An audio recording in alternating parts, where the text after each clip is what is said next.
నశించాలి కుటుంబ ప్రభుత్వం అరాచకాలు, నశించాలి కుటుంబ ప్రభుత్వం అరాచకాలు. జిందాబాద్ వైఎస్ఆర్ కాంగ్రెస్ పార్టీ, జిందాబాద్ వైఎస్ఆర్ కాంగ్రెస్ పార్టీ.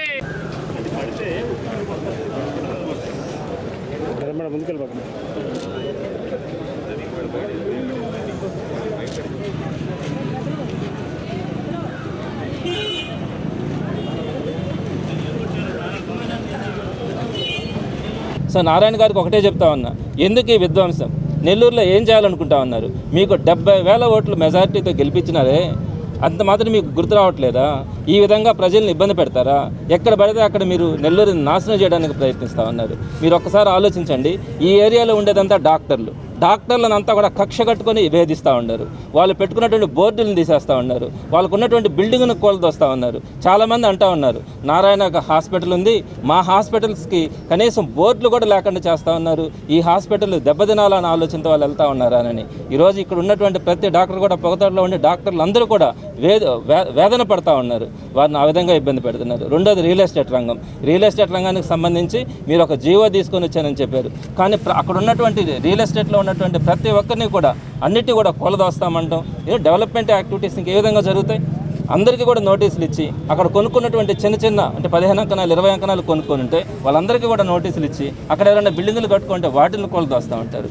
ఇకపోతే పేదవాళ్ళకి సంక్షేమ పథకాలు ఇస్తామని చెప్పి వాళ్ళకి ఇవ్వకుండా వాళ్ళకు ఉన్నటువంటి 5 అంకణాలు 3 అంకణాల చోట్లలో కూడా టేపులు పెట్టి మరీ కొలిచి వాళ్ళకి వేలల్లో రూపాయలు ఫైన్ ఈ ట్యాక్సులు కట్టాలని చెప్పి ఆ ట్యాక్సులు కట్టకపోతే వాటర్ని కట్ చేయడం, అదేవిధంగా కరెంటును కట్ చేయడం, ఈ విధంగా మొత్తం నెల్లూరు సిటీని మొత్తం కూడా ఒక విధ్వంసాన్ని సృష్టిస్తూ ఉన్నారు.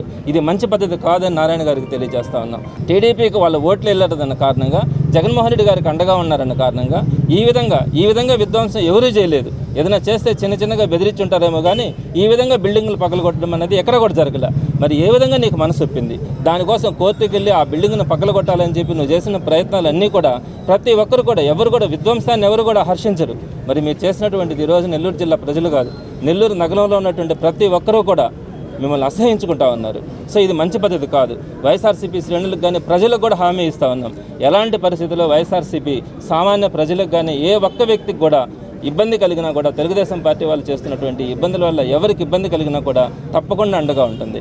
తెలుగుదేశం పార్టీ వాళ్ళు చేస్తున్నటువంటి అరాచకాలని అక్రమాలని ఏదైనా ఉన్నప్పుడు ముందుగా కనుక మా దృష్టికి తీసుకురాగలిగితే తప్పకుండా అందరికీ కూడా అండగా ఉండడం జరుగుతుంది. కేవలం వైఎస్ఆర్సీపీ వాళ్ళకే కాదు, ప్రజలందరికీ కూడా ఏ ఒక్కరికి కూడా ఇబ్బంది కలిగినా కూడా, వీరు చేస్తున్నటువంటి ఇబ్బందుల వల్ల ఎవరికైనా ఇబ్బంది కలిగినా కూడా తప్పకుండా వైఎస్ఆర్సీపీ అండగా ఉంటుందని అందరికీ కూడా తెలియజేస్తా ఉన్నాం. ప్రత్యేకంగా ఈరోజు గోవర్ధన్ రెడ్డి గారు జిల్లా అధ్యక్షులు ఇక్కడికి రావడం, వైఎస్ఆర్సీపీ అండగా ఉంటుంది, జిల్లా మొత్తమే రాష్ట్రం కూడా ఆ కుటుంబానికి కానీ ప్రతి ఒక్కరికి కూడా నష్టపోయినటువంటి ప్రతి ఒక్కరికి కూడా పార్టీ అండగా ఉంటుందని తెలియజేసినందుకు, ఒక సమిష్టిగా నెల్లూరు జిల్లాలో వైఎస్ఆర్సీపీని బలోపేతం చేసుకునేందుకు ప్రతి ఒక్కరూ కూడా ముందుకెళ్తామని తెలుగుదేశం వారికి ఒక హెచ్చరిక జారీ చేస్తా ఉన్నాం.